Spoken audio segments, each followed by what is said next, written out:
ഞാൻ പറയുന്ന ഒരു വിഷയത്തിനെ ധ്യാനിക്കുക. എല്ലാവരും തയ്യാറാണോ? 1 മിനിറ്റ് ഞാൻ പറയുന്നതിനെ ധ്യാനിക്കണം. എല്ലാവരും ഇംപെക്ടു അതിനെ ധ്യാനിക്കുക. 1 നിമിഷം. ഇംപെക്ടു ധ്യാനിച്ചോ?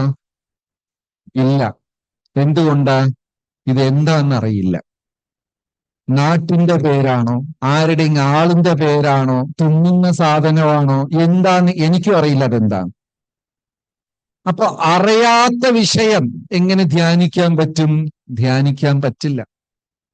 അവൻ ദേഷ്യക്കാരനാണ്, അവൻ അസൂയയുണ്ട്, ഇവൻ അഹങ്കാരം പിടിച്ചവനാണ് എന്ന് നമ്മൾ ആൾക്കാരെ തിരിച്ചറിയുമെങ്കിൽ അതിനെക്കുറിച്ച് വ്യക്തമായ ഒരു ധാരണ എനിക്കുണ്ടെന്നർത്ഥം.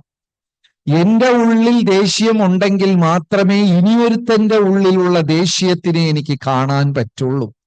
അതുകൊണ്ട് അർജുന, നിന്റെ ശത്രുക്കൾ ആരും പുറത്തില്ല, വെളിയിലില്ല. നിന്റെ ശത്രുക്കളെല്ലാം നിന്റെ ഉള്ളിൽ തന്നെയാണ്. കാമ, ക്രോധ, മോഹ, ലോഭ, മതം, മാത്സര്യം. ഇതാണ് അകത്തുള്ള ദേഷ്യം. ഈ ദേഷ്യം പിടിക്കുന്നത് എങ്ങനെയെന്ന് വെച്ചാല്, ഞാൻ വിഷം കുടിച്ചിട്ട് എന്റെ ശത്രു ചത്തുപോകട്ടെ എന്ന് ആഗ്രഹിക്കുന്നത് പോലെ നടക്കോ? ഞാൻ വിഷം കുടിച്ചിട്ട് എന്റെ ശത്രു ചത്തുപോകട്ടെ എന്ന് ആഗ്രഹിച്ചാൽ നടക്കോ? നടക്കൂല. ദേഷ്യം വരുന്നതും അതുപോലെ തന്നെയാണ്. ശത്രുവല്ല അവിടെ നശിക്കുന്നത്. ആർക്കാണോ നിയന്ത്രിക്കാൻ പറ്റാത്ത ദേഷ്യമുണ്ടാകുന്നത് അവർക്കാണ് നാശമാദ്യം സംഭവിക്കുന്നത്. ഇവിടെ കൂടിയിരിക്കുന്ന സജ്ജനങ്ങളിൽ ആർക്കെങ്കിലും ദേഷ്യമുണ്ടോ? ആർക്കും ഇല്ല. അപ്പോ ഉപബർണൻ ഉള്ളിൽ അപ്സരസുമാരെ വശീകരിക്കണം എന്ന ഉദ്ദേശത്തോടുകൂടെ ഗാനം ആലപിക്കുകയും അത് ബൃഹസ്പതി തിരിച്ചറിഞ്ഞ് നിന്റെ ഉദ്ദേശം ശുദ്ധമല്ല എന്ന് പറഞ്ഞ് ഉപബർണനെ ശപിച്ച് ഭൂമിയിൽ ദാസിയുടെ മകനായി അയച്ചു. അതൊക്കെ ഒരു കാലഘട്ടത്ത് അടിമപ്പണിയായിരുന്നു. കിംകരൻ എന്ന് വെച്ചാൽ അടിമയാ. ദാസൻ എന്ന് വെച്ചാൽ സേവകൻ. അടിമയ്ക്കും സേവകനും വ്യത്യാസമുണ്ട്. അടിമയ്ക്ക് ഫലപ്രാപ്തിയില്ല. ജോലി ചെയ്യുക, എന്തെങ്കിലും അവർ കഴിക്കാൻ കൊടുത്താൽ കഴിക്കാം. ദാസൻ അങ്ങനെയല്ല, ശമ്പളം പറഞ്ഞു വാങ്ങിക്കും. അതുകൊണ്ട് ചൈതന്യ മഹാപ്രഭു, ഭഗവാന്റെ ഒരു മഹാ അവതാരം, അദ്ദേഹം പറഞ്ഞു, ഭഗവാന്റെ ദാസനല്ല ഞാൻ, ഭഗവാന്റെ അടിമയാണ് എന്ന് പറഞ്ഞു. കാരണം അടിമയ്ക്ക് അവകാശമില്ല. അങ്ങനെ ഒരു ദാസി കുടുംബത്തിൽ ഇദ്ദേഹം ജനിച്ചു. ആര് ജനിച്ചു? നാരദൻ ദാസിയുടെ മകനായി. ഇങ്ങനത്തെ കുടുംബത്തിലും കുലത്തിലൊക്കെ ജനിക്കുമ്പോൾ യാതൊരു അവകാശവും ഉന്നയിക്കാൻ പറ്റില്ല. അതൊക്കെ വല്ലാത്ത ഒരു ജീവിതമാണ്. അങ്ങനെ കുറെ വർഷം കഴിയേണ്ടി വന്നു. ഒരു സന്ധ്യയ്ക്ക് പാല് കറക്കാൻ ചെന്ന അമ്മയെ പാമ്പ് കടിച്ച് അമ്മ മരിച്ചു. ഈ കുട്ടി ഒറ്റയ്ക്കായിപ്പോയി. ഞാൻ രാവിലെ ചോദിച്ചു, ഈ ജീവിതം, മനുഷ്യ ജീവിതം ഒറ്റയ്ക്ക് കഴിച്ചു കൂട്ടുക എന്നൊക്കെ പറയുന്നത്, അതിന് ഉള്ളിൽ ആത്മബലം, ആത്മധൈര്യം ഒരുപാട് ഉള്ളവർക്കേ സാധിക്കുള്ളൂ. അല്ലാത്തവർക്കൊന്നും അത് സാധിക്കില്ല. അങ്ങനെ അദ്ദേഹം ഒറ്റപ്പെട്ടു പോയി. എന്നെ ആരും അംഗീകരിക്കുന്നില്ല, എന്നെ ഉൾക്കൊള്ളുന്നില്ല. അങ്ങനെ ഏകനായി ഭക്ഷണമില്ലാതെ വെള്ളം കുടിക്കാതെ അദ്ദേഹം ചെന്ന് നടന്ന് ബോധക്ഷയമുണ്ടായി. പിന്നെ സരസ്വതി നദിയുടെ വെള്ളവും കുടിച്ച് അദ്ദേഹം അവിടെ ഒരു ആറ്റിന്റെ തീരത്തിരുന്നു. മനസ്സിൽ മുഴുവനും ഒരു മഴക്കാലത്ത് സത്രത്തിൽ ഒതുങ്ങിയ സന്യാസിമാരുടെയും ഋഷിമാരുടെയും സംഭാഷണം മനസ്സിൽ ഓടിക്കൊണ്ടേയിരിക്കുകയാണ്. അതുകൊണ്ടാ ഭാഗവത വേദിയിൽ വന്ന് ഉറങ്ങിയാലും ഗുണമെന്ന് പറയുന്നത്. ഇവിടെ വന്ന് ഉറങ്ങിയാലും നല്ലതാണ്. കാരണം ഉറക്കത്തിൽ ഈ ശബ്ദമായിരിക്കും, നമ്മൾ ശബ്ദബ്രഹ്മം ഇത് കേട്ടുകൊണ്ടേയിരിക്കും. എപ്പോഴാണ് ഇത് നമ്മളെ സ്വാധീനിച്ച് മനസ്സിൽ മാറ്റമുണ്ടാക്കാൻ പോകുന്നത് എന്ന് അറിയില്ല. അതായത് മൊത്തം 33 കോടി ദേവീദേവന്മാരുണ്ട്. രാവിലെ പറഞ്ഞു, ഭക്ഷണത്തിനെ നിയന്ത്രിക്കുന്നത് ഒരാള്, മരുന്ന് നിയന്ത്രിക്കുന്നത് വേറെ ആൾക്കാർ, ധന്വന്തരിയും അശ്വനികുമാരന്മാരും. അഗ്നിയെ നിയന്ത്രിക്കുന്നത് ശംഭോ, മനസ്സിനെ നിയന്ത്രിക്കുന്നത് പ്രദ്യുമ്നൻ, കൈകളെ നിയന്ത്രിക്കുന്നത് ദേവേന്ദ്രൻ. ഇങ്ങനെ ഓരോ നമ്മുടെ ശരീരത്തിൽ ഓരോന്നും നിയന്ത്രിക്കാൻ ഒരു ദൈവം, ഒരു ദേവനുണ്ട്. ഉറക്കത്തിനെ നിയന്ത്രിക്കാൻ ഒരു ദേവിയുണ്ട്, നിദ്രാദേവി. ഭാരതത്തിൽ ഒറീസ സംസ്ഥാനത്തില് മഹാപ്രസിദ്ധമായ അതിഗംഭീരമായ ശ്രീ ജഗന്നാഥ ക്ഷേത്രമുണ്ട്. കേട്ടിട്ടുണ്ടോ? വർഷത്തിൽ ഭാരതത്തിലെ വെച്ച് ഏറ്റവും വലിയ ഉത്സവം നടക്കുന്നത് അവിടെയാണ്. ആ രഥോത്സവത്തിന് 15 ലക്ഷം ആൾക്കാരാ കൂടുന്നത്. ജഗന്നാഥ രഥോത്സവം കേട്ടിട്ട് എത്ര പേര് കേട്ടിട്ടുണ്ട്? എല്ലാരും കേട്ടിട്ടുണ്ട്. ഒറീസ സംസ്ഥാനത്തിൽ വർഷത്തിൽ ഒരിക്കലും നടക്കുന്നതാണ്. ഈ ക്ഷേത്രം രാത്രി 12 മണിക്കൊക്കെ അടയ്ക്കത്തുള്ളൂ. കാരണം അങ്ങനെ ലക്ഷക്കണക്കിന് ജനങ്ങൾ ഇങ്ങനെ ദർശനത്തിന് വരുന്ന കൊണ്ട് അവിടെ അടയ്ക്കുന്ന സമയം വളരെ കുറവാണ്. കേരളത്തിൽ അതുപോലെ വളരെ രാവിലെ പുലർച്ചയ്ക്ക് ആദ്യം തുറക്കുന്ന ക്ഷേത്രം ഏതാണ്? ആർക്കെങ്കിലും അറിയാവോ? ആദ്യം ഗുരുവായൂർ 3:45 3:30 എങ്ങാണ്ടോ ആണ്. ഇത് അതിനേക്കാളും മുമ്പേ ആദ്യം തുറക്കുന്ന ക്ഷേത്രം ഏതാണ് കേരളത്തിൽ?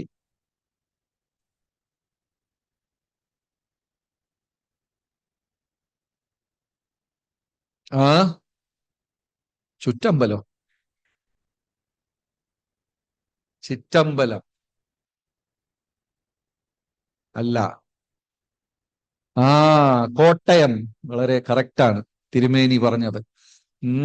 കോട്ടയത്ത് തിരുവാർപ്പ് ക്ഷേത്രം 2:45 2:30 എങ്ങാണ്ടോ ആണ് മഹാ അത്ഭുതകരമായ ക്ഷേത്രം.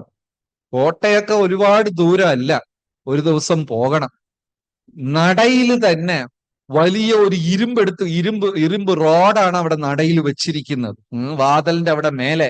അവിടെ ചെന്ന് ക്ഷേത്രത്തിലുള്ളവർ ആരെടുത്ത് ചോദിച്ചാലും അറിയാം, നടയിൽ തന്നെ മേലെ നടയ്ക്ക് ഒരു വലിയ ഇരുമ്പ് കഷ്ണം വച്ചിരിക്കുന്നത്. ആ 2:30 2:45 ഫസ്റ്റ് തുറക്കുന്ന ക്ഷേത്രമാണ് തിരുവാർപ്പ് കോട്ടയം ജില്ലയിലും. ആദ്യം രാവിലെ ശ്രീകൃഷ്ണ ഭഗവാന് തിരുമധുരം കൊടുത്ത ക്ഷേത്രം. എല്ലാ കൃഷ്ണക്ഷേത്രത്തിലും രാവിലെ പാൽപായസം, മധുരപലഹാരം കൊടുത്ത കൃഷ്ണനെയൊക്കെ ഉണർത്തുന്നത്. നിങ്ങളുടെ വീട്ടിലൊക്കെ അമ്മമാര് നിങ്ങൾ എങ്ങനെ ഉണർത്തുക? കഴുത എണീറ്റില്ല, സമയം നോക്ക്, വഴക്ക് പറഞ്ഞ. പക്ഷെ ഭഗവാനെ ഉണർത്തുന്നത് മധുരം കൊടുത്താ ഉണർത്തുന്നത്. അന്ന് കാലഘട്ടത്ത് സൗകര്യമെല്ലാം പരിമിതമായ കാലത്ത് തിരുമേനി ആറ്റിന്റെ അപ്പുറത്തിരുന്ന ഒരു വഞ്ചിയൊക്കെ തുഴഞ്ഞൊക്കെ വേണം. 2:45 ക്ഷേത്രം തുറക്കണമെങ്കിൽ തിരുമേനി എപ്പ എത്തണം? അർദ്ധരാത്രി തന്നെ വരണം, കുളിച്ചൊക്കെ വരണം. രാവിലെ പായസമായിട്ടൊക്കെയാ വരുന്നത്. അങ്ങനെ ഒരു ദിവസം തിരുമേനി അമ്പലത്തിൽ വന്നു. ഭഗവാനും കാത്തിരിക്കുക, പായസം ഇപ്പൊ വരും, മധുരം ഇപ്പൊ കിട്ടും. അവിടെ വന്നപ്പോഴാ തിരുമേനിക്ക് തോന്നിയത്, മനസ്സിലായത്, താക്കോല് വീട്ടിൽ തന്നെ മറന്നു വെച്ചു. അങ്ങനെ ചിലരുണ്ട്. ദിവസവും താക്കോൽ അന്വേഷിക്കുന്നവര്, പർസ് അന്വേഷിക്കുന്നവര്, ദിവസം സാധനം ഇങ്ങനെ വെച്ച സ്ഥലം മറന്നുപോയി അന്വേഷിക്കുന്നവർ എത്ര പേരുണ്ട്? കുറെ പേരുണ്ട്. ഗീതയിൽ പറയുന്നു, മറവി എന്തുകൊണ്ടാണ്? ക്രോധാത്ഭവതി സമ്മോഹ, സമ്മോഹ സ്മൃതി വിഭ്രമ, സ്മൃതിഭ്രംശാത് ബുദ്ധിനാശോ. ദേഷ്യം അമിതമായി കഴിഞ്ഞാൽ ഓർമ്മപ്പെശകുണ്ടാകും. നമുക്ക് ഓർമ്മപ്പെശകുണ്ടെങ്കിൽ അതിന്റെ അർത്ഥം എന്താ? ഉള്ളില് എന്ത് ഒളിച്ചിരിപ്പുണ്ട്? ദേഷ്യം ഒളിച്ചിരിപ്പുണ്ട്. തിരുമേനി താക്കോല് മറന്നു വെച്ചു. വീണ്ടും നദിയെല്ലാം കടന്ന് വീട്ടിൽ ചെന്ന് താക്കോലെടുത്ത് വന്നപ്പോ നല്ല താമസിച്ചു. കൃഷ്ണ ഭഗവാൻ ഇപ്പൊ പായസം കിട്ടും, ദേഷ്യം വന്നു. തിരുമേനിയെടുത്ത് ഭഗവാൻ ചോദിച്ചു, എന്താ താമസിച്ചത്? താക്കോല് മറന്നു വെച്ചു, അത് എടുക്കാൻ പോയതാ. ഭഗവാൻ ഒരു ഇരുമ്പ് കഷ്ണം, വടിക്കഷ്ണം കൊടുത്തു. ഇനി അഥവാ താക്കോല് മറന്ന തല്ലി പൊട്ടിച്ച് പായസം തന്നിട്ട് പിന്നെ വീട്ടിൽ പോയി താക്കോൽ എടുത്താൽ മതി. ഒരു നടന്ന ഐതിഹ്യമാ. പുലർച്ചയ്ക്കാണ് അവിടെ തിരുവാർപ്പില് ക്ഷേത്രം തുറക്കുന്നത്. അവിടെ ആ ഇരുമ്പ് വടി കഷ്ണം ഇപ്പോഴും ഓർമ്മയ്ക്കായിട്ട് വെച്ചിട്ടുണ്ട്. ഈ ഒരു ലീല, അതായത് പ്രതിമാ നഹീതു സാക്ഷാത് വ്രജേന്ദ്ര നന്ദന. ഭഗവാനെ, അങ്ങ് കല്ലല്ല, ലോഹമല്ല, ബിംബമല്ല, ശിലയല്ല, അങ്ങ് ആരാ? നന്ദഗോപരുടെ പുത്രനാ. കല്ലാണെന്ന് വിചാരിക്കുന്നവർക്ക് പ്രതിഷ്ഠാ ദൈവം കല്ല് തന്നെയാ, ശിലയാണെന്ന് കരുതുന്നവർക്ക് ശിലയാ, ബിംബമാണെന്ന് കരുതുന്നവർക്ക് ബിംബമാണ്, എന്റെ പ്രഭുവാണ് എന്ന് നോക്കുന്നവർക്ക് അദ്ദേഹം വ്യക്തിപരമായ ഒരു ബന്ധം സ്ഥാപിക്കും. അപ്പോ അങ്ങനെ രാവിലെ പുലർച്ചയ്ക്കാണ് ഈ ക്ഷേത്രം തുറക്കുന്നത്. ശരി, വീണ്ടും നാരദ മഹർഷിയുടെ കാര്യത്തിലോട്ട് വരാം. അങ്ങനെ നാരദ മഹർഷി വീണ്ടും എന്താ പറയാ, ആ ദാസീപുത്രനായി, ആരുമേ തനിക്കില്ല, ഒറ്റപ്പെട്ടു പോയി. ഒരു മഴക്കാലത്തിൽ കുറച്ച് ഋഷിവര്യന്മാർ അവിടെ ഒരു സത്രത്തിൽ ഒതുങ്ങിക്കൂടിയപ്പോ അവരെ സേവിക്കുന്ന പണിയായിരുന്നു.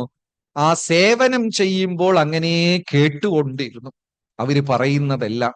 ഞാനിവിടെ പറയാൻ ഉദ്ദേശിച്ചതും അതാ. ഉറങ്ങി ഉറങ്ങി കേട്ടാലും ഗുണം ചെയ്യും. അപ്പൊ ഉറക്കത്തിനെ നിയന്ത്രിക്കുന്ന ദേവി നിദ്രാദേവി. രാത്രി 10 മണിയാകുമ്പോ ആ ദേവി വന്ന് നമ്മുടെ മുമ്പേ ഇങ്ങനെ ആക്കും, നമ്മൾ പതുക്കെ ഉറങ്ങും. ചിലർ എത്ര ആക്കിയാലും ഉറങ്ങൂല്ല, ദേവിയുടെ കൂടെ അടികൂടിക്കൊണ്ടിരിക്കും. ഒരു തവണ നിദ്രാദേവി ശ്രീരാമചന്ദ്രമൂർത്തി എടുത്ത് ദേഷ്യപ്പെട്ടു.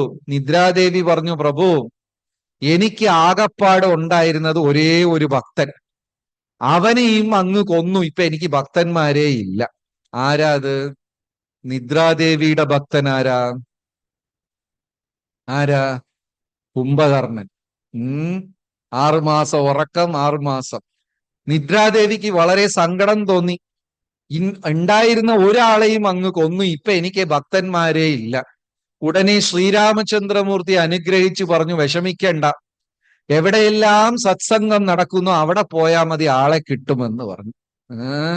നോക്കിക്കോളൂ, അവിടെ ഒരു കസേര കാലിയായിരിപ്പുണ്ട്, നിദ്രാദേവി ഇരിക്കുന്ന കസേരയാ. അപ്പൊ ഇവിടെ ഇരുന്ന് ഉറങ്ങിയാലും എന്ത് ചെയ്യും? ഗുണം കിട്ടും. അങ്ങനെ ഭാഗവത സപ്താഹത്തിൽ ഒരാള് ദിവസവും മുന്നേ വന്നിരുന്നു ഉറങ്ങും. വായനക്കാർക്കും എല്ലാവർക്കും ഭയങ്കര ദേഷ്യമായി. എവിടെയെങ്കിലും ബാക്കിലിരുന്ന് ഉറങ്ങിയാ പോരെ, ഇവര് വായിക്കുമ്പോ ഫ്രണ്ടിൽ വന്നിരുന്നു ഉറങ്ങും. ഒരു ദിവസമായി, 2 ദിവസമായി, 4ാമത്തെ ദിവസമായപ്പോ ഇവർക്ക് അങ്ങ് ദേഷ്യം വന്നു. നരസിംഹാവതാരം വായിക്കാൻ തുടങ്ങി. നരസിംഹാവതാരമൊക്കെ വായിക്കുമ്പോൾ കുറച്ച് ഗംഭീരമായി വായിക്കുകയൊക്കെ ചെയ്യും. നരസിംഹാവതാരം തൂണിലിരുന്ന് വരുന്ന കാര്യമൊക്കെ വായിച്ചു. വായിക്കുമ്പോ ഈ വായനക്കാരങ്ങ് ഉറക്കെ അങ്ങ് വായിച്ചു. എന്താ രംഗം?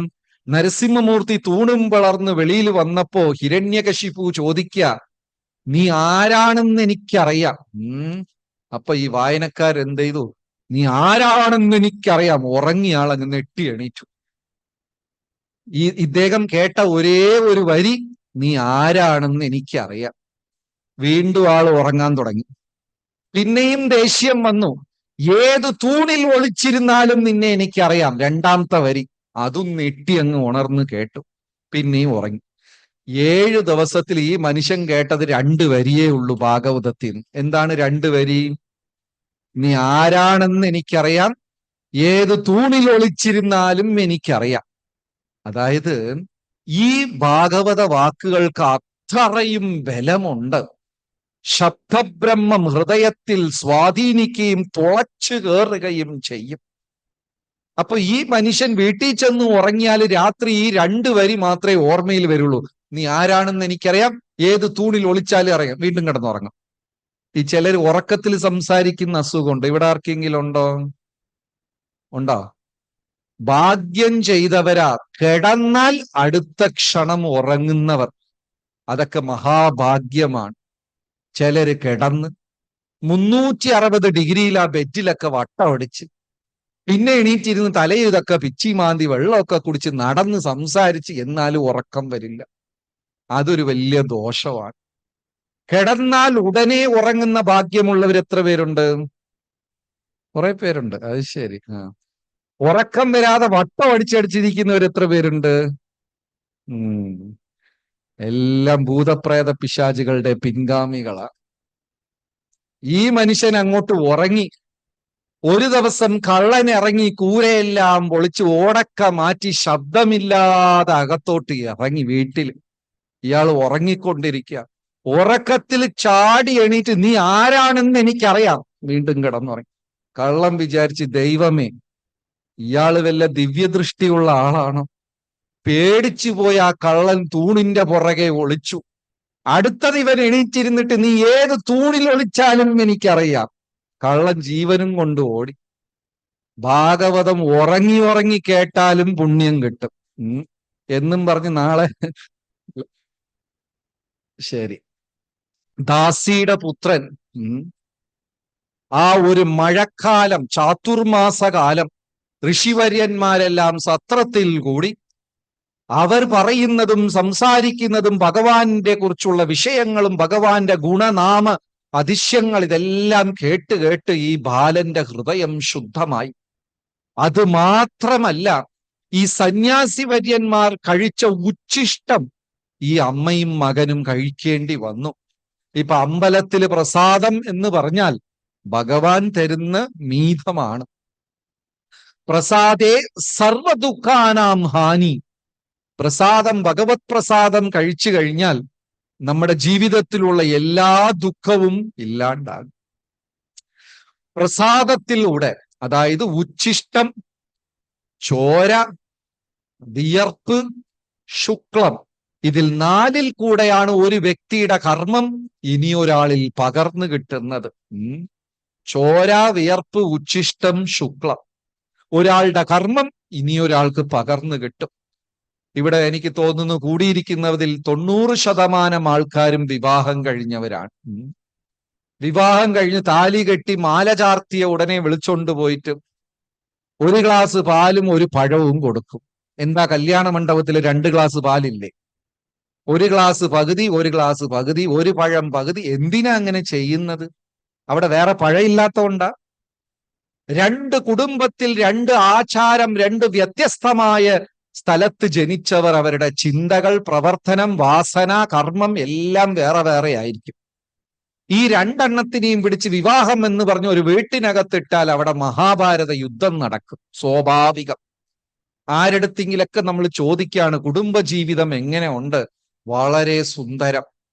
ഞാൻ പൂവും അവള് മണവും, ഞാൻ കരളും അവള് ലിവറും, ഞാൻ കട്ടിംഗ് പ്ലെയറും അവള് സ്ക്രൂ ഡ്രൈവറും എന്നൊക്കെ പറയുകയാണെങ്കിൽ പച്ച കള്ളം. അങ്ങനെ ഒരു കുടുംബമേ ഭൂമിയിലില്ല.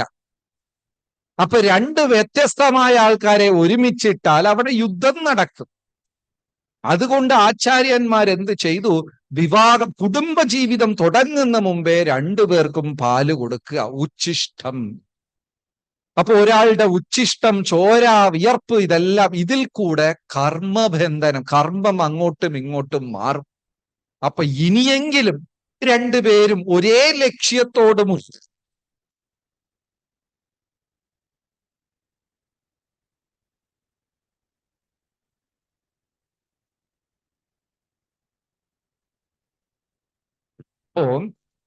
ഈ ഋഷിമാരുടെയും സന്യാസിവര്യന്മാരുടെയും ഉച്ഛിഷ്ടം നാരദൻ ആ ദാസീപുത്രൻ കഴിച്ചു. അത് കാരണം ബോധം ശുദ്ധമായി ഭഗവാനെ ഹൃദയത്തിൽ ധ്യാനിക്കാൻ തുടങ്ങി. ആ ധ്യാനത്തിന്റെ അവസാനം അതിമനോഹരമായി ഭഗവാന്റെ രൂപം ആ ദാസീപുത്രൻ ദർശനം കിട്ടി അദ്ദേഹത്തിന്. താമര ഇതൾ പോലെ ചെവി വരെ നീണ്ടു നിൽക്കുന്ന കണ്ണുകൾ, താമരപുഷ്പം പോലെ. കുന്തി മാതാവിന്റെ പ്രാർത്ഥനയിൽ പറയുന്നുണ്ട്, നമപങ്കജനാഭായ നമപങ്കജമാലിനേ നമപങ്കജ നേത്രായ നമസ്തേ പങ്കജാഗ്രയെ. സൗന്ദര്യം ഭഗവാന് നിറഞ്ഞിരിക്കുക. ആ രൂപം ദാസീപുത്രൻ കണ്ടു. പിന്നെ അതിന്റെ അനുഗ്രഹം കൊണ്ട് 3ാമത്തത് ആരായി ജനിച്ചു?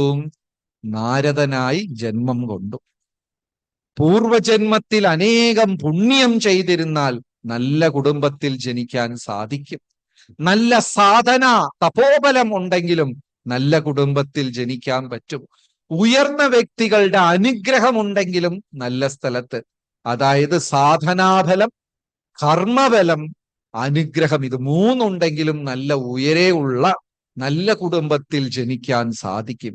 സുചീനാം ശ്രീമതാം ഗേഹേ യോഗോ ഭ്രഷ്ട വിജായത്തെ. നല്ല ആചാരമുള്ള കുടുംബം, ലക്ഷ്മി കടാക്ഷിക്കുന്ന കുടുംബം, ഇതിലൊക്കെ ജനിക്കണമെങ്കിൽ പൂർവജന്മത്തിൽ ആചാരം, സാധന, ഗുരുകടാക്ഷം ഇതൊക്കെ ഉണ്ടായിരിക്കണം. അങ്ങനെ ഭഗവാന്റെയും ഋഷിമാരുടെയും അനുഗ്രഹം കൊണ്ട് ദാസീപുത്രൻ നാരദനായി മഹാഭക്തനായി ജനിച്ചു.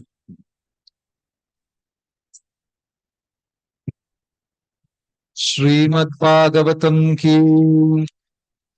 അടുത്തത് കുന്തി സ്തുതി. അതായത് ഒരു ഒരു പ്രത്യേകത ശ്രദ്ധിക്കുക. പ്രഹ്ലാദൻ, ധ്രുവൻ, അംബരീഷ മഹാരാജാവ്, രുദ്രഗീതം, മഹാദേവന്റെ സ്തുതി, ഗജേന്ദ്ര സ്തുതി, ഇങ്ങനെ ഋഷിവര്യന്മാരും മഹാത്മാക്കളുടെയും സ്തുതികളുടെ ഇടയ്ക്ക് ഒരു രാജ്ഞി, രാജകുടുംബത്തിൽ ഉണ്ടായിരുന്ന കുന്തിദേവിയുടെ സ്തുതി അതിനകത്ത് ചേർത്തിരിക്കുക. ഭാഗവതത്തിൽ കുന്തിയുടെ സ്തുതി ചേർക്കാൻ ഒരേ ഒരു കാരണമേ ഉള്ളൂ, ഒരു ശ്ലോകം മാത്രമേ ഉള്ളൂ. ഒരിക്കലും നമുക്കാർക്കും അങ്ങനെ പ്രാർത്ഥിക്കാനും സാധിക്കുകയില്ല. വിപതഃ സന്തുത ശാശ്വത് തത്ര തത്ര ജഗദ്ഗുരു ഭവതോ ദർശനം യാർഹി അപുനർഭവ ദർശനം. ഭഗവാനെ, എന്റെ ജീവിതത്തിൽ എത്ര വിപത്തുക്കൾ, എത്ര ദോഷവും പരീക്ഷണം വേണമെങ്കിലും വന്നോട്ടെ, സദാ പരീക്ഷണമയമായിക്കോട്ടെ എന്റെ ജീവിതം. ഓരോ വിഷമഘട്ടത്തിലും അങ്ങയുടെ ദർശനം കിട്ടുമെങ്കിൽ ഈ പരീക്ഷണത്തിൽ കൂടെ കടന്നു പോകാൻ ഞാൻ തയ്യാർ എന്ന് പ്രാർത്ഥിക്കും. നമുക്ക് പ്രാർത്ഥിക്കാൻ പറ്റില്ല. ഞാൻ തിരിച്ച് വീട്ടിൽ പോകാം, കൂരയിൽ ഇടി വീണാലും കുഴപ്പമില്ല, വീട്ടിൽ തീ പിടിച്ചാലും പ്രശ്നമില്ല, എന്ത് ദോഷം എനിക്ക് സംഭവിച്ചാലും കുഴപ്പമില്ല, അങ്ങയുടെ ദർശനം മാത്രം കിട്ടിയാൽ മതി. അങ്ങനെ കിട്ടുമെങ്കിൽ ഈ ദോഷങ്ങളെ നേരിടാൻ ഞാൻ തയ്യാറാണ് എന്ന് ഇവിടെ ഉള്ളവർക്ക് പ്രാർത്ഥിക്കാൻ പറ്റുമോ? സാധിക്കോ? നമുക്ക് ദൈവവും വേണം, കാശും വേണം. കാശും വേണം, ആരോഗ്യവും എല്ലാം വേണം നമുക്ക്, ഇല്ലേ? കുന്തി എല്ലാ ഐശ്വര്യവും നഷ്ടപ്പെട്ടാലും കുഴപ്പമില്ല, അങ്ങയുടെ ദർശനം മാത്രം മതി എന്ന് പ്രാർത്ഥിച്ചു. സാധാരണ വ്യക്തികൾക്ക് ആർക്കും തന്നെ അങ്ങനെ പ്രാർത്ഥിക്കാൻ സാധിക്കുകയില്ല. വിപതഃ സന്തുത ശാശ്വത് തത്ര തത്ര ജഗദ്ഗുരു ഭവതോ ദർശനം യാർഹി അപുനർഭവ ദർശനം. വീട്ടിൽ നിന്ന് അങ്ങനെ ദർശനം കിട്ടുമെങ്കിൽ ഈ വിപത്തുക്കളെ നേരിടാൻ ഞാൻ തയ്യാറാ. അപ്പോ കുന്തി മഹാറാണി, കുന്തി ദേവിയുടെ ആ ഉന്നതമായ സ്ഥാനം കണക്കിലെടുത്താണ് കുന്തിയുടെ പ്രാർത്ഥന എതിൽ ചേർത്തിരിക്കുന്നത്? ഭാഗവതം. ബദ്രികാശ്രമത്തിൽ യാത്ര ചെയ്യുമ്പോൾ ഹിമാലയത്തിൽ ബദ്രിനാരായണ സ്വാമി ക്ഷേത്രത്തിൽ പോകുന്ന വഴിക്ക് ആദ്യം രുദ്രപ്രയാഗ്, അത് കഴിഞ്ഞാൽ കർണപ്രയാഗ് എന്നൊരു സ്ഥലം. പ്രയാഗ് എന്ന് പറഞ്ഞാൽ രണ്ട് നദികളോ രണ്ടിൽ കൂടുതൽ നദികളോ സംഗമിക്കുന്ന ഒരു സ്ഥലമാണ് പ്രയാഗ് എന്ന് പറയുന്നത്. അലഹാബാദിൽ പ്രയാഗ് ത്രിവേണി സംഗമം കേട്ടിട്ടുണ്ടോ? ആര് കൊച്ചുകുട്ടികൾ ആരും ഇല്ലേ? തിരിഞ്ഞ പിങ്ക് ഡ്രസ്,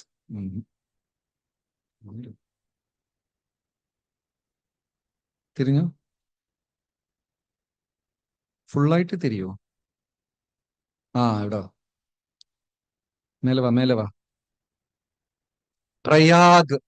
പ്രയാഗ് എന്ന് വെച്ചാല് രണ്ടോ രണ്ടിൽ കൂടുതൽ നദികളോ സംഗമിക്കുന്ന സ്ഥലത്തിനെ ആ പ്രയാഗ എന്ന് പറയും.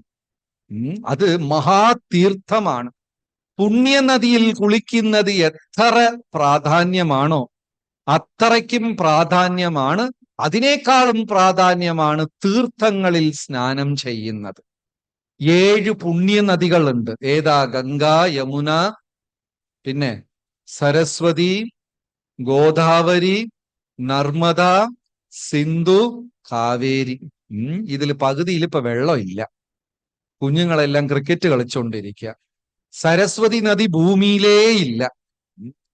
മഴക്കാലത്ത് ചില നദികൾ നിറയും. പക്ഷെ ഗംഗയിലും യമുനയിലും മാത്രം എത്ര വേനൽക്കാലമാണെങ്കിലും വെള്ളം നിറച്ചൊഴുകും. അപ്പൊ നദിയിൽ വീട്ടിൽ കുളിച്ചാൽ വൃത്തിയും പുണ്യനദിയിൽ കുളിച്ചാൽ പരിശുദ്ധിയുമാണ്. ക്ലീൻലിനെസ്, പ്യൂരിറ്റി, ഇത് തമ്മിൽ വ്യത്യാസമുണ്ട്. വൃത്തിക്കും ശുദ്ധിക്കും വ്യത്യാസമുണ്ടോ? വൃത്തിക്കും ശുദ്ധിക്കും വ്യത്യാസമുണ്ടോ? വീട്ടിൽ കുളിച്ചാൽ എന്താകും? വൃത്തിയാവും, വൃത്തിയായിട്ട് കുളിച്ചാൽ. പുണ്യനദിയിൽ കുളിച്ചാൽ ശുദ്ധി. അപ്പോ ഓരോ ആത്മാവും നമുക്ക് ഭഗവത്ഗീത അനുസരിച്ച് 2 ശരീരമാണ്. സ്ഥൂല ശരീരം, സൂക്ഷ്മ ശരീരം. വീട്ടിൽ കുളിക്കുമ്പോൾ ഈ സ്ഥൂല ശരീരം വൃത്തിയാകുന്നു. പുണ്യനദികളിൽ കുളിക്കുമ്പോൾ സൂക്ഷ്മ ശരീരം വൃത്തിയാകും. നിങ്ങൾക്ക് അനുഭവമുണ്ടോന്നറിയില്ല, നദിയിലൊക്കെ കാലിട്ടിരുന്നാൽ അല്ലെങ്കിൽ സമുദ്രത്തിൽ ചെന്ന് കുറച്ച് മനസ്സങ്ങ് ഒന്ന് ഫ്രഷ് ആവോ ഇല്ലേ? എന്തുകൊണ്ടാണ്? നമ്മുടെ സൂക്ഷ്മ ശരീരത്തിനെ അത് സ്പർശിക്കുന്നത് കൊണ്ടാണ്. അതുകൊണ്ട് ആചാര്യന്മാരും ശാസ്ത്രവും പറയുന്നു, വർഷത്തിൽ ഒരിക്കലെങ്കിലും പുണ്യനദിയിൽ കുളിച്ചിരിക്കണം. ഗംഗ, യമുന, കാവേരി, സരസ്വതി ഇങ്ങനെയൊക്കെ പറയും. പക്ഷേ നദികൾ ദൈവത്തിന്റെ പുത്രിമാരും തീർത്ഥങ്ങൾ പുത്രന്മാരും. 3 പ്രധാനപ്പെട്ട തീർത്ഥമാണ് ഭാരതത്തിലുള്ളത്: പ്രയാഗ തീർത്ഥം, പ്രഭാസ തീർത്ഥം, പുഷ്കര തീർത്ഥം. പുഷ്കരം രാജസ്ഥാനില്, പ്രഭാസം ഗുജറാത്തില്, പ്രയാഗ് അലഹാബാദിൽ. 3 നദികൾ സംഗമിക്കുന്ന സ്ഥലം. ഒരു നദി മാത്രം. നദികളെല്ലാം പുത്രിമാരാ ദൈവത്തിന്റെ, തീർത്ഥങ്ങൾ പുത്രന്മാരാ. പക്ഷെ ഒരു തീർത്ഥം പുത്രനെ പറഞ്ഞത്, ദൈവം പറഞ്ഞത് അനുസരിക്കാതെ നദിയായി മാറി, ആൺനദി. അതുകൊണ്ട് ആ ആൺനദിയുടെ ജലം പൂജാകർമ്മങ്ങൾക്ക് ഉപയോഗിക്കില്ല. ഏതാണ് ആൺനദി? നദിക്കെല്ലാം പെണ്ണുങ്ങളുടെ പേരല്ലേ? സരസ്വതി, കാവേരി, ഗംഗ, യമുന. പക്ഷെ ഒരു പുരുഷ നദിയുണ്ട്, അതിന്റെ വെള്ളം പൂജയ്ക്ക് എടുക്കില്ല. ആരാണ്? ബ്രഹ്മപുത്ര, ആണാണ്. ഭഗവാൻ തീർത്ഥമാകാൻ പറഞ്ഞപ്പോൾ അത് നദിയായി മാറി. പറഞ്ഞത് കേട്ടില്ല. അതുകൊണ്ട് ഈ 7 നദികളിൽ ബ്രഹ്മപുത്രാവിന്റെ പേരില്ല. 3 നദികൾ സംഗമിക്കുന്നത്. ഇവിടെയൊക്കെ ചെന്ന് കുളിക്കണം വർഷത്തിൽ ഒരിക്കൽ. അങ്ങനെയൊക്കെ ഇങ്ങനെ തീർത്ഥാടനം എന്നൊക്കെ പറഞ്ഞ് കേട്ടിട്ടില്ലേ? ഇതുപോലെ ചെയ്യണം വർഷത്തിൽ ഒരിക്കലൊക്കെ. അപ്പോ ഇത് വളരെ പ്രധാനം. ഇതിനെ ത്രിവേണി സംഗമം എന്നാ പറയാ. ത്രിവേണി സംഗമം, 3 നദികൾ സംഗമിക്കുന്നത്. ഗംഗ, യമുന, സരസ്വതി 3 നദികൾ സംഗമിക്കും. പക്ഷെ നമ്മൾ അവിടെ ചെന്ന് നോക്കിയാലോ 2 നദിയെ കാണുള്ളൂ, 3ാമത്തത് കാണില്ല. സരസ്വതി അന്തർലീനമായി പോകും. വേണി എന്ന് പറയും. വടക്കേ ഇന്ത്യയിലും ഇവിടെ എന്താ പേര്?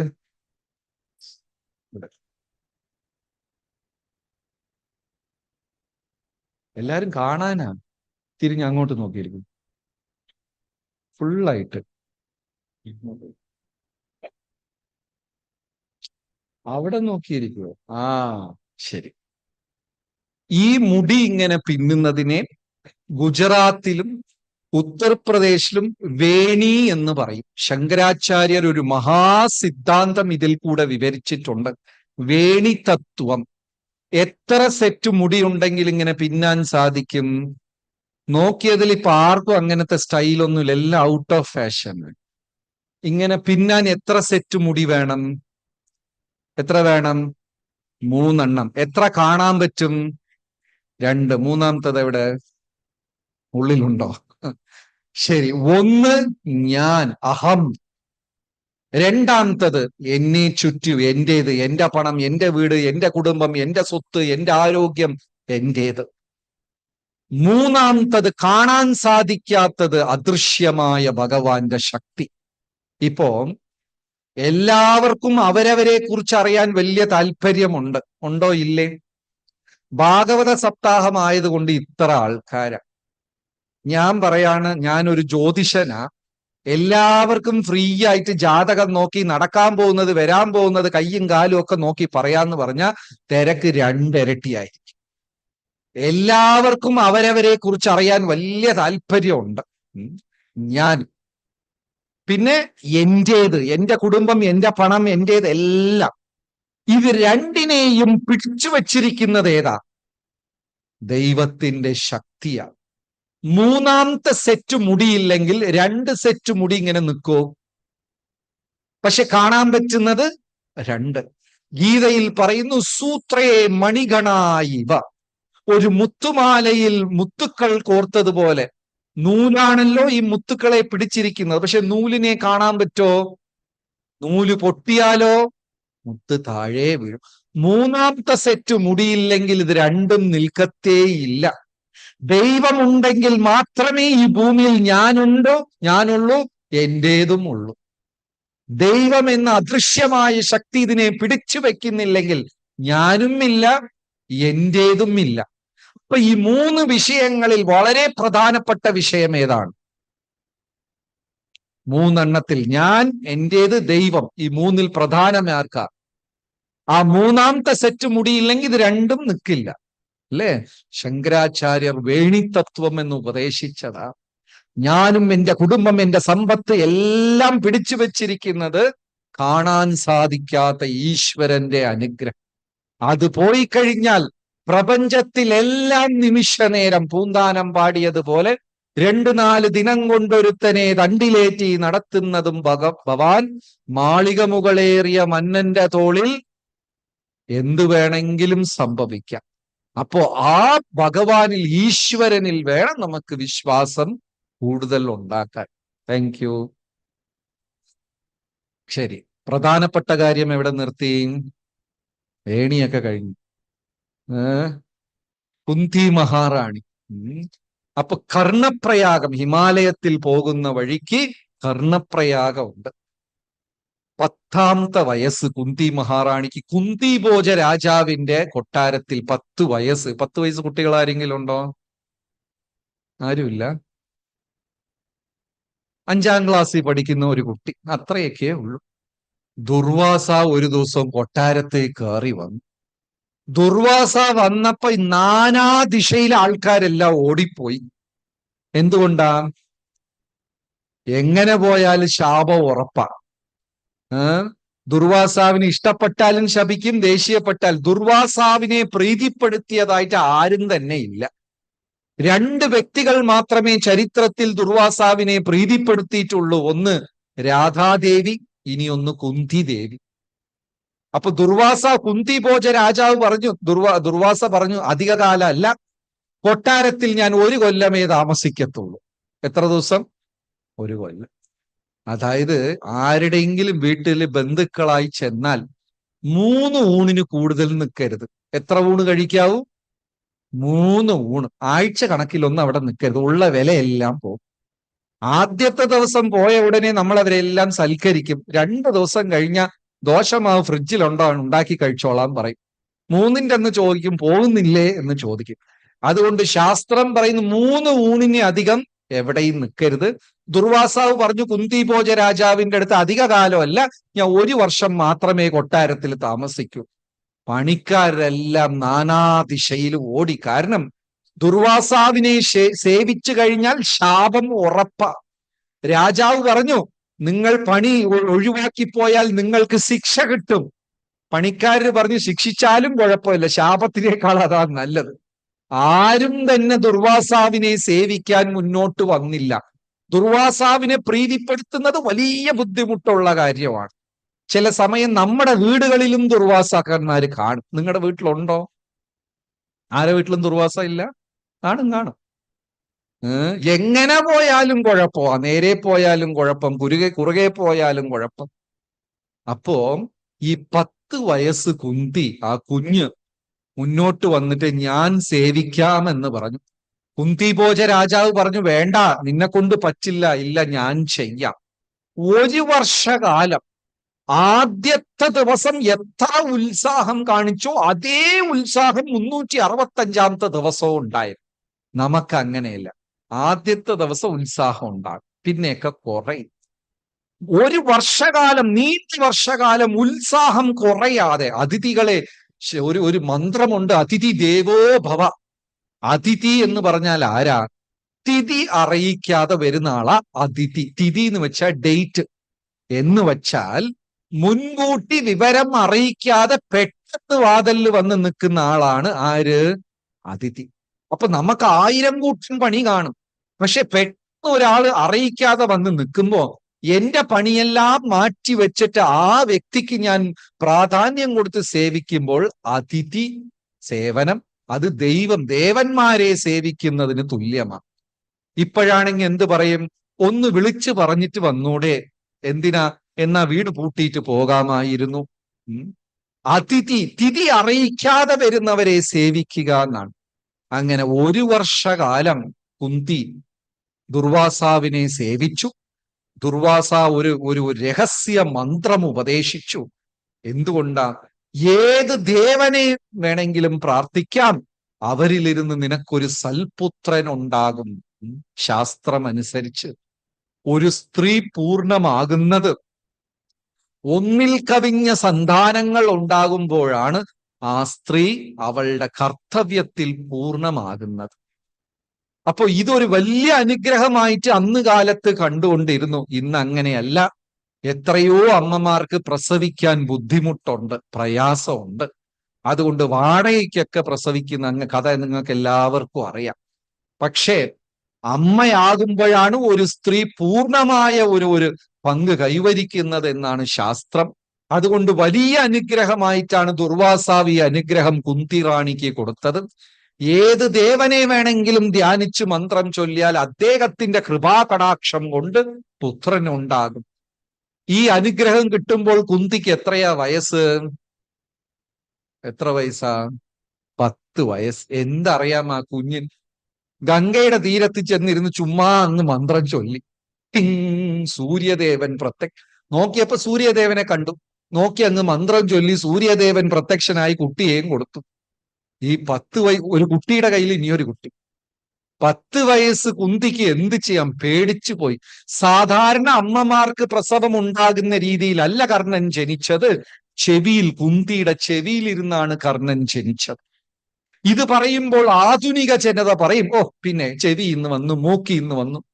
ഇന്ന് ശാസ്ത്രജ്ഞന്മാർ ടെസ്റ്റ് ട്യൂബിൽ നിന്നും ചട്ടിയിൽ നിന്നും ഫ്രിഡ്ജിൽ നിന്നും കുട്ടിയെടുക്കാമെങ്കിൽ എന്തുകൊണ്ട് ദേവന്മാർക്ക് ഇങ്ങനെ എടുക്കാൻ വല്ല ബുദ്ധിമുട്ടുണ്ടോ? ഒരു പ്രയാസവും ഇല്ല.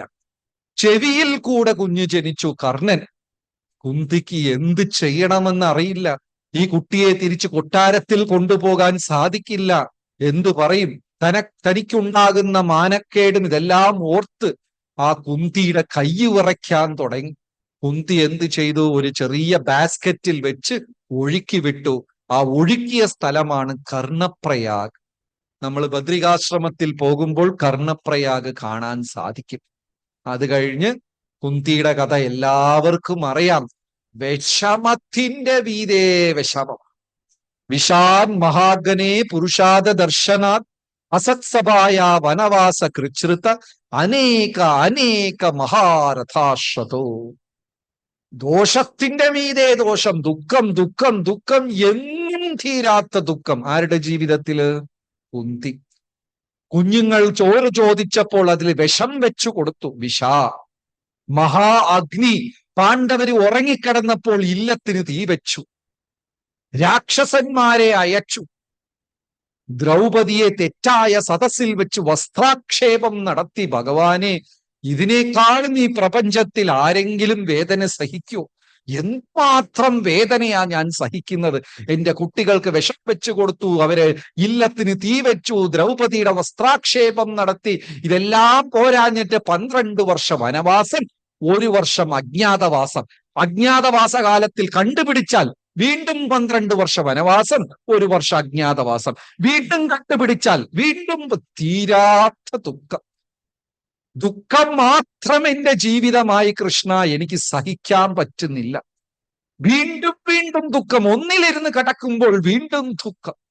പക്ഷേ ഓരോ ദുഃഖത്തിന്റെ അവസാനത്തും നിന്നെ കാണാൻ എനിക്ക് സാധിക്കുന്നുണ്ട്. നിന്റെ ദർശനം വീണ്ടും കിട്ടുമെങ്കിൽ ഇതേ യാത്ര ഞാൻ തുടരാൻ തയ്യാറാണ് എന്ന് കുന്തി പ്രാർത്ഥിച്ചു. ഈ ഒരു പ്രാർത്ഥന, കാരണം നമ്മളെല്ലാം പ്രാർത്ഥിക്കുന്നത്, ദൈവമേ എന്റെ മകൻ 10ാം ക്ലാസ് പാസ്സാവണേ, മകൾക്ക് നല്ല വിവാഹം നടക്കണം, എന്റെ നട്ടല് വേദനയൊക്കെ ഒന്ന് മാറണേ. നമുക്ക് ആവശ്യം ഇത് നമ്മുടെ ലിസ്റ്റ് തീരെയില്ല. കുന്തിദേവി മാത്രമാണ്. ഗജേന്ദ്രൻ പോലും അങ്ങനെ പ്രാർത്ഥിച്ചില്ല. ഗജേന്ദ്രൻ ഈ ബുദ്ധിമുട്ടിൽ നിന്ന് രക്ഷിക്കണമേ എന്നാണ് പ്രാർത്ഥിച്ചത്. പക്ഷെ കുന്തി ദുഃഖം തായോ എന്ന് പ്രാർത്ഥിച്ചു. ഈ ഒരു പ്രാർത്ഥന ഭൂമിയിൽ വേറെ ആരും പ്രാർത്ഥിക്കില്ല. അതുകൊണ്ടാണ് കുന്തിയുടെ സ്തുതിക്ക് ഇത്രയും പ്രാധാന്യം കൊടുത്ത് ഭാഗവതത്തിൽ ചേർത്തിരിക്കുന്നത്. എന്ന് വച്ചാൽ ഭക്തിയിൽ കുറെ കഴിയുമ്പോ ഒന്നും ചോദിക്കാൻ പാടില്ലെന്ന്. എന്താണ് പാലക്കാട്ടുകാർക്ക് കുറവ്? ഭക്ഷണത്തിന് എന്തെങ്കിലും കുറവുണ്ടോ? ഇല്ല. പണത്തിനോ സുഖസൗകര്യങ്ങൾക്കോ കുറവുണ്ടോ? ദൈവം എല്ലാം തന്നിട്ടുണ്ട്, ഇല്ലേ?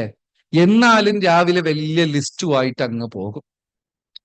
ധനം ദേഹി, വിദ്യാദേഹി, യശസ് ദേഹി, അത് ദേഹി, ഇത് ദേഹി. ഇപ്പൊ ഭാഗവതം പറയുന്നു, എപ്പോൾ ഒന്നും ആവശ്യപ്പെടാതെ പ്രാർത്ഥിക്കുന്നു അത് ശുദ്ധഭക്തി, മറ്റത് മിശ്രഭക്തി. പരിശുദ്ധമായി എനിക്കൊന്നും വേണ്ട എന്ന് പ്രാർത്ഥിക്കാൻ. മാതാചാ പിതാത്വമേവ ബന്ധൂച സഖാത്വമേവ വിദ്യാച ദ്രവിണം ത്വമേവ സർവം മമദേവ ദേവ. ശ്രീമദ് ഭാഗവതം കീ. അതുകൊണ്ട് മഹാഭാരതത്തിൽ എപ്പോഴൊക്കെ കൃഷ്ണ ഭഗവാൻ കുന്തി ദേവിയെ കാണുമോ ഓടിച്ചെന്ന് കുന്തിയുടെ പാദങ്ങളിൽ തൊട്ട് ഭഗവാൻ തന്നെ വണങ്ങുമായിരുന്നു. അത്രയ്ക്കും ഒരു ഉയർന്ന സ്ഥാനമാണ് ഭഗവാൻ ആർക്ക് കൊടുത്തത്? കുന്തിക്ക്. ഇത്ര വിഷമത്തിൽ കൂടെ കടന്നു പോയപ്പോഴും ഒരു പരാതിയും പറയാതെ പോകുകയാണ് കുന്തി. ഒരു ദിവസം അത് പരാതിയെ പറയാത്ത ആൾക്കാരെങ്കിലും ഇവിടെ ഉണ്ടോ? ഇന്നത്തെ ദിവസം പരാതിയും കുറ്റം പറയാത്ത ആരെങ്കിലും ഉണ്ടോ? ഇന്നത്തെ ദിവസം 1 2. ഓക്കെ. ഇന്ന് കുറ്റം പറഞ്ഞവരെത്ര പേരുണ്ട്? നമുക്ക് ഒരു ദിവസം പോലും കഴിച്ചുകൂട്ടാൻ പറ്റില്ല. ഇത്ര വിഷമവും പ്രയാസവും പരീക്ഷണവും ഉണ്ടായിട്ടും കുന്തി പരാതി പറഞ്ഞില്ല. ഒരു ദിവസം രാത്രി സന്ധ്യയ്ക്ക് കുന്തി വിതുരരെ കണ്ട് കരഞ്ഞു പറയാ, വിതുര മഹാത്മാ, ഞാൻ എന്ത് പാപമാണോ ചെയ്തത്? ഇങ്ങനെ ദുഃഖത്തിന്റെ മീതെ ദുഃഖം, ദുഃഖത്തിന്റെ മീതെ ദുഃഖം അനുഭവിക്കുകയാണല്ലോ എന്ന് പറഞ്ഞപ്പോ വിതുരര് പറഞ്ഞു, ദേവി, അതിന് എന്താ ചെയ്യാന്ന് എനിക്കറിയില്ല. ഓരോരുത്തരുടെ കർമ്മഫലം അവരനുഭവിച്ചേ മതിയാകൂ. പക്ഷേ ഇതിലിരുന്ന് രക്ഷപ്പെടാൻ ഞാൻ ഒരു മാർഗം പറഞ്ഞു തരാം. കുന്തി ചോദിച്ചു, എന്താ? പട്ടിണിക്കും ഉപവാസത്തിനുമുള്ള വ്യത്യാസം എന്താണ് എന്ന് കുന്തിയെടുത്ത് വിതുരര് ചോദിച്ചു. പട്ടിണിക്കും ഉപവാസത്തിനുമുള്ള വ്യത്യാസം. പട്ടിണി അന്നും ചോറില്ല, ഉപവാസം അന്നും ചോറില്ല, 2 ദിവസവും ഉച്ചയ്ക്ക് ചോറില്ല. എന്ന് കൂടുതൽ വിശക്കും? പട്ടിണി കിടക്കുന്ന ദിവസവും ഉപവാസം ഇരിക്കുന്ന ദിവസവും? ഒന്ന്, ഞാൻ ഉപവാസം ഇരിക്കാൻ പോകുന്നു എന്ന് ഞാൻ മനസ്സിനെ തയ്യാറാക്കി പോകുന്നത്. പട്ടിണി നമ്മുടെ മീതെ അടിച്ചേൽപ്പിക്കപ്പെടും. 2 ദിവസവും ഉച്ചയ്ക്ക് ചോറില്ല, 12 ഭക്ഷണം വന്നില്ലല്ലോ, 1 2 ഭക്ഷണം വന്നില്ല, വിശപ്പ് കൂടും. അപ്പോ അടുത്ത 12 വർഷകാലം ദുഃഖമാണ്.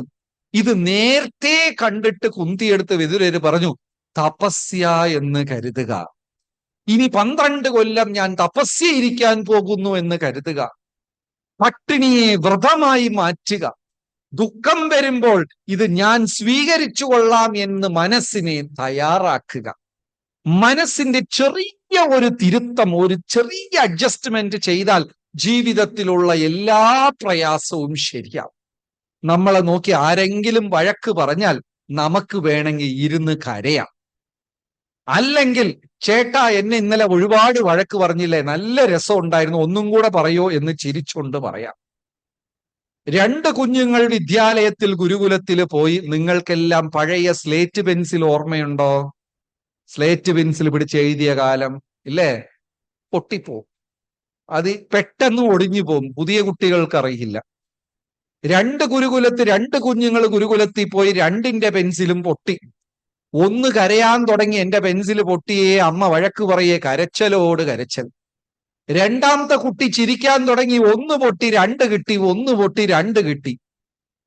നമ്മൾ ആരെ പോലെയാ? ആദ്യത്തെ കുട്ടിയെ പോലെയാണോ രണ്ടാമത്തെ കുട്ടിയെ പോലെയാണോ? നമ്മളെല്ലാവരും ആരെ പോലെയാ? ആദ്യം പരാതി പരാതി പരാതി, അവിടെ ശരിയല്ല, ഇവിടെ ശരിയല്ല, ഉച്ചയ്ക്ക് അവിയലിൽ ഉപ്പില്ല, അവിടെ പാചകം ചെയ്ത സ്ഥലത്ത് ഫാനില്ല, ചെയറിന് കൈപ്പിടിയില്ല, ഉള്ളതൊന്നും കാണാൻ പറ്റിയില്ല. ഇത് മനുഷ്യന്റെ ഒരു കുഴപ്പമാ. നന്മകളെല്ലാം മറന്ന് ദോഷം മാത്രം ശ്രദ്ധിക്കുക. ഇന്നിവിടെ രാവിലെ തൊട്ട് ഭാഗവതം മനോഹരമായി പാരായണം നടന്നു. കുഞ്ഞുങ്ങളെല്ലാം കീർത്തനം ചൊല്ലി, പൂജ നടന്നു, ഉച്ചയ്ക്ക് ഭക്ഷണം കിട്ടി, അമ്പലത്തിന് മനോഹരമായ ഒരു ഊട്ടുവര അല്ലെങ്കിൽ ഒരു പന്തൽ, ഇവിടെ നടപ്പന്തലുണ്ട്, ഫാനുണ്ട്, എല്ലാം ഉണ്ട്. കഥയും കേട്ടു. തിരിച്ചു പോകുന്ന വഴിക്ക് കാല് സ്ലിപ്പായി ഒന്ന് ചെറുതായിട്ട് വീണു. വീട്ടിലെത്തി. എങ്ങനെ ഉണ്ടായിരുന്നു സപ്താഹം എന്ന് ചോദിച്ചാൽ എന്ത് പറയും? നാശം, കാല് തെന്നി വീണു. കഴിച്ചത് പറയില്ല, കാറ്റുകൊണ്ടത് പറയില്ല, കഥ കേട്ടത് പറയില്ല, നല്ലതൊന്നും പറയില്ല. എന്ത് പറയും? വീണത് മാത്രമേ പറയൂ. ദോഷം മാത്രം കാണുക, ദോഷം മാത്രം അനുഭവിക്കുക. ദോഷയ്യ ദൃക്, ദോഷം കണ്ട് ശീലിച്ചു പോയി നമ്മൾ. അപ്പോ കുന്തിദേവിക്ക് പരാതിയേ ഇല്ല. ഇതുപോലെ ഇനിയൊരു വ്യക്തിയാണ് ഗാന്ധാരി. കുന്തിയുടെ അതേ സ്ഥാനം മഹാഭാരതം ഗാന്ധാരിക്കും കൊടുക്കുന്നു. ഗന്ധഭൂമി, ഗാന്ധാരദേശം, ഇന്നത്തെ കണ്ടഹാർ, അഫ്ഗാനിസ്ഥാനിലാ ആര് ജനിച്ചത്? ഗാന്ധാരി അഫ്ഗാനിസ്ഥാനിലാ ജനിച്ചത്. ഗാന്ധാരിയുടെ സഹോദരന്റെ പേരെന്താ? പെട്ടെന്ന് മറന്നുപോയി. ശകുനിയുടെ അനുജത്തി. അപ്പോ ഭീഷ്മ പിതാമഹർ ഒരു ദിവസം ധൃതരാഷ്ട്രർക്ക് പെണ്ണ് അനുയോജ്യമായ വധുവിനെ അന്വേഷിച്ചു പോയി. ഭീഷ്മര് സ്വന്തം വിവാഹം കഴിക്കാനാണ് വധു അന്വേഷിച്ചു വരുന്നതെന്ന് ഗാന്ധാരദേശ ആൾക്കാർ വിചാരിച്ചു. ഭീഷ്മരെ സ്വീകരിച്ചു, സൽക്കരിച്ചു, എല്ലാം ചെയ്തു. അവസാനം പെണ്ണ് കണ്ണു കാണാത്ത ധൃതരാഷ്ട്രക്കാണെന്ന് അറിഞ്ഞപ്പോ അവരാരും സമ്മതിച്ചില്ല. ഗാന്ധാരി സമ്മതിച്ചു. ഭീഷ്മരെടുക്കുന്ന തീരുമാനം ഒരിക്കലും തെറ്റാവുകയില്ല. എന്റെ നല്ലതിനായിരിക്കും, എനിക്ക് ഭീഷ്മരിൽ പൂർണ്ണ വിശ്വാസമുണ്ട് എന്ന് പറഞ്ഞിട്ട് ഉടനെ സമ്മതിക്കുകയും, സമ്മതിച്ചത് മാത്രമല്ല, ഭർത്താവിനേക്കാളും ഞാൻ ഉയർന്നു നിൽക്കാൻ പാടില്ല എന്ന് പറഞ്ഞ ഒരു തുണിയും കൂടെ എടുത്ത് അങ്ങ് കെട്ടി. അറിയാതെ ഞാൻ ഈ കഥ വേറെ ഒരു സദസ്സിൽ പറഞ്ഞു. ഒരു സ്ത്രീ വഴക്കിന് വന്നു. ആദ്യം കാണിച്ചതേ തെറ്റ്. ശരി, ഒരു കണ്ണ് കാണാത്ത ഒരു അന്ധൻ ഭർത്താവ്, ഇതും കൂടെ കണ്ണ് കെട്ടിയ രണ്ടുപേരും എങ്ങനെ ജീവിക്കും? ഞാൻ എന്തിനടാ ഈ കഥ അവിടെ പറഞ്ഞെന്ന് തോന്നി. ഗാന്ധാരി വിചാരിച്ചത് ഒരു പടി ഉയർന്നു നിൽക്കാൻ പാടില്ല എന്ന്. കണ്ണുകെട്ടി തപസ്യാണത് ചെയ്തത്. ഉടനെ ദേവഗണങ്ങൾ അനുഗ്രഹിച്ചു ഗാന്ധാരി എടുത്ത്. ഗാന്ധാരി, നീ എത്ര മഹാ തപസ്യയും ത്യാഗമാ ചെയ്തിരിക്കുന്നത്. അതുകൊണ്ട് നിന്റെ മുമ്പേ ആര് വന്ന് നിന്നാലും നീ അവരുടെ അകവും പുറവും കാണുമെന്ന് പറഞ്ഞു. നമ്മൾ ആരെ കാണും? എല്ലാം ബാഹ്യമായത് മാത്രമേ നമ്മൾ കാണുള്ളൂ, ഇല്ലേ? ചുവപ്പ് ഡ്രസ്സ് ഇട്ടിട്ടുണ്ട്, പച്ച ഇട്ടിട്ടുണ്ട്, വെള്ള ഇട്ടിട്ടുണ്ട്, ഒരാൾ കറുത്തിരിപ്പ്, ഒരാൾ വെള്ള, ഒരാൾ പൊക്കം. ബാഹ്യം മാത്രമേ നമ്മൾ കാണുള്ളൂ. പക്ഷെ ഗാന്ധാരിക്ക് അനുഗ്രഹം കിട്ടി. ആര് മുൻപേ വന്ന് നിന്നാലും അവരുടെ ഉള്ളും കാണാൻ സാധിക്കും. അങ്ങനെ പാണ്ഡവരെ വിവാഹം കഴിച്ചിട്ട് ദ്രൗപദി ആദ്യമായി ഗാന്ധാരിയുടെ കാലിൽ വന്ന് വീഴുക. ഗാന്ധാരിയുടെ കാലിൽ ദ്രൗപദി തൊട്ട് തൊഴുത ഉടനെ ഗാന്ധാരിക്ക് മനസ്സിലായി, ഈ സ്ത്രീ കാരണം എന്റെ 100 മക്കളും മരിക്കും. പക്ഷേ ആ വേദന ഉള്ളിൽ ഒതുക്കിക്കൊണ്ട് ഗാന്ധാരി പറഞ്ഞു, സൗഭാഗ്യവതി ഭവ, എല്ലാ നന്മകളും ഐശ്വര്യവും നിന്നിൽ വന്ന് ചേരട്ടെ. ഗാന്ധാരിയുടെ മേലെ പുഷ്പവൃഷ്ടി ഉണ്ടായി. അമാനീനമാനദേന കീർത്തനീയ സദാഹരി. എങ്ങനെ നാമം ജപിക്കണം? ആരെടുത്തിരുന്നു ഒരു ബഹുമാനവും പ്രതീക്ഷിക്കരുത്, എന്നാൽ എല്ലാവരെയും ബഹുമാനിക്കുകയും വേണം. ആ മനോഭാവത്തിൽ വേണം നാമം ജപിക്കാൻ. നമ്മൾ തിരിച്ചാണ്. എന്നെ ബഹുമാനിച്ചില്ല, എന്നെ കണ്ട് ചിരിച്ചില്ല. എത്ര പേർക്ക് ഇങ്ങനെ ഒരു മനക്കുഴപ്പമുണ്ട്. തലേന്ന് നല്ലോണം കണ്ട് സംസാരിച്ചു, ചിരിച്ചു പിരിഞ്ഞു. രാവിലെ അവരെ കണ്ട ഉടനെ മനസ്സ് പറയാ, ചിരിക്കല്ലേ ചിരിക്കല്ലേ, അവര് ഫസ്റ്റ് ചിരിച്ചാ പിന്നെ നീ ചിരിച്ചാ മതി. ഇങ്ങനെ ഒരു അനുഭവം ഇവിടെ എത്ര പേർക്കുണ്ട്? ആർക്കും ഇല്ലേ? കൈ ഉയർത്തു, കൈ ഉയർത്തു. ആർക്കും ഇല്ലേ? എന്നാ ഇവിടെ ഭാഗവതം വേണ്ടല്ലോ. അത് തന്നെ, എല്ലാരെ കയ്യും വേണം. ഒരു ഒരു കുരങ്ങിനെയാ നമ്മൾ ഉള്ളിൽ വെച്ചോണ്ടിരിക്കുന്നത്. തലേന്ന് ഒരു പ്രയാസവും ഇല്ല. അടുത്ത ദിവസം രാവിലെ മനസ്സ് പറയാ, ചിരിക്കല്ലേ ചിരിക്ക, അവര് ചിരിച്ചാ മതി. നമ്മുടെ ശത്രുക്കൾ ഉള്ളിൽ തന്നെയാണ്. അങ്ങനെ കുന്തി സ്തുതി ഭാഗവതത്തിൽ ഒരു പ്രധാന ഭാഗമായി മാറി. അപ്പോ അമാനീന മാനദേന കീർത്തനീയ സദാഹരി, യാതൊരു ബഹുമാനവും പ്രതീക്ഷിക്കാതെ ജപമാല ഉണ്ടാരെ, എല്ലാവരെയും ബഹുമാനിക്കുന്ന ആ ഒരു മനോഭാവത്തിൽ വേണം നാമം ജപിക്കാൻ. ജപമാല ഉണ്ടോ?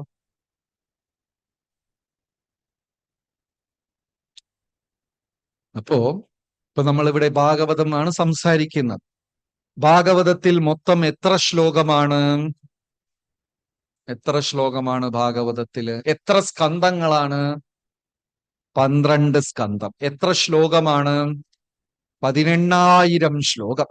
അവസാനത്തെ ശ്ലോകം ഭാഗവതം പറഞ്ഞ് അവസാനിക്കുന്നത് നാമസങ്കീർത്തനം യസ്യ സർവപാപ പ്രണാശനം പ്രണാമോ ദുഃഖശമനോ തം നമാമി ഹരിം പരം.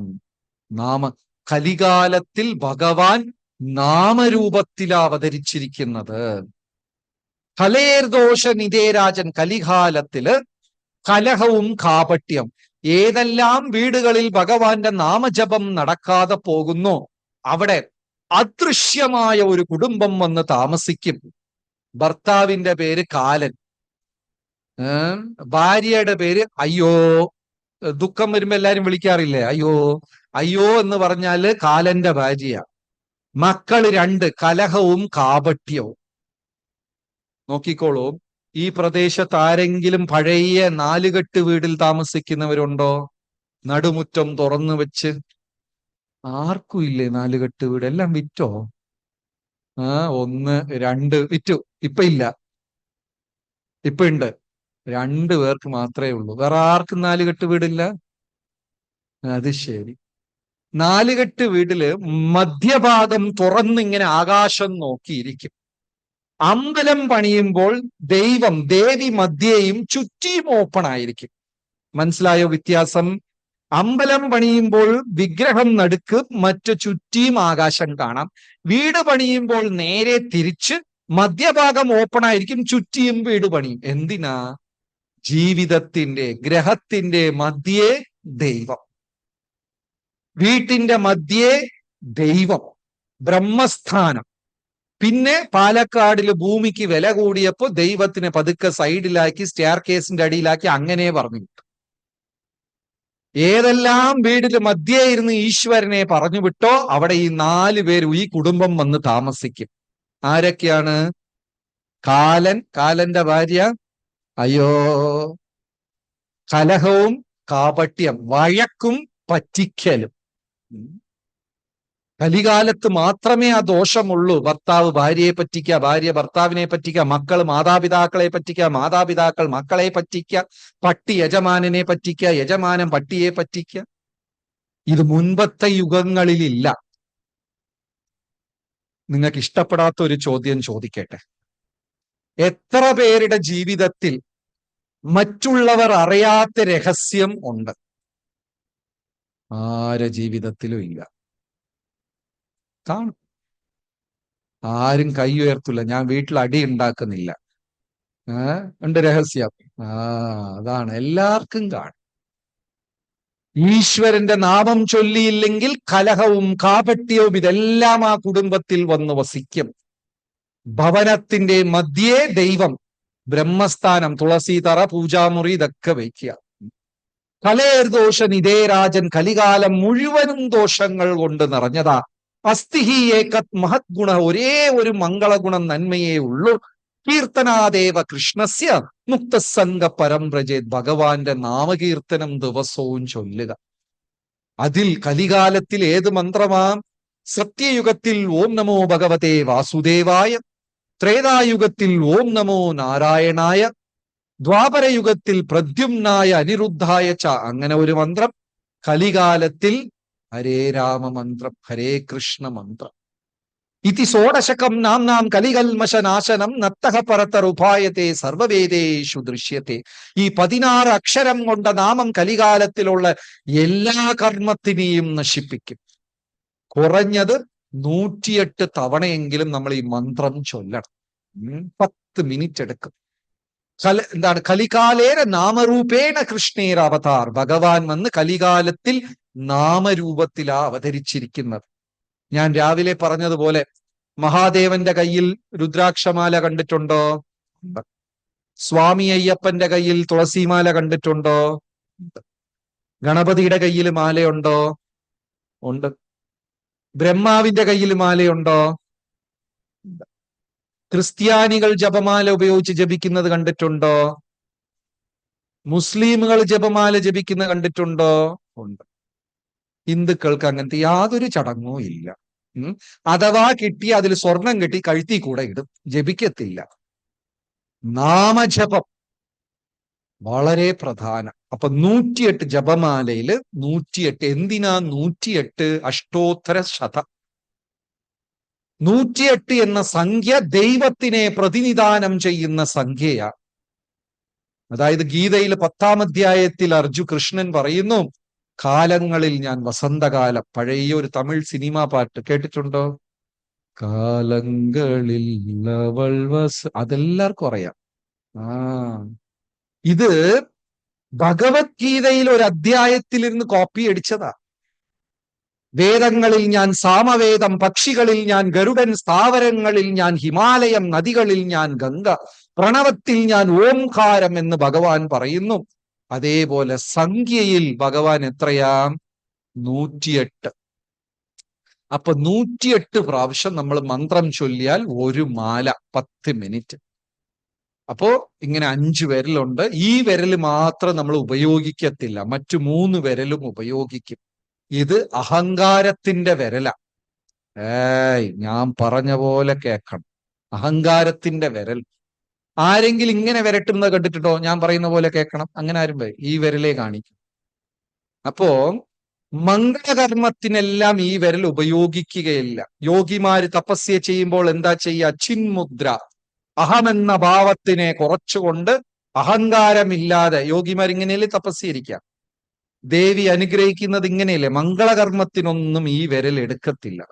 മറ്റു 3 വിരലിൽ മാല എടുത്ത് ഓരോരോ മുക്തായി ഹരേ കൃഷ്ണ കൃഷ്ണ കൃഷ്ണ ഹരേ ഹരേ, ഹരേ രാമ രാമ രാമ ഹരേ ഹരേ, ഹരേ കൃഷ്ണ കൃഷ്ണ കൃഷ്ണ ഹരേ ഹരേ, ഹരേ രാമ രാമ രാമ ഹരേ. 10 മിനിറ്റ്.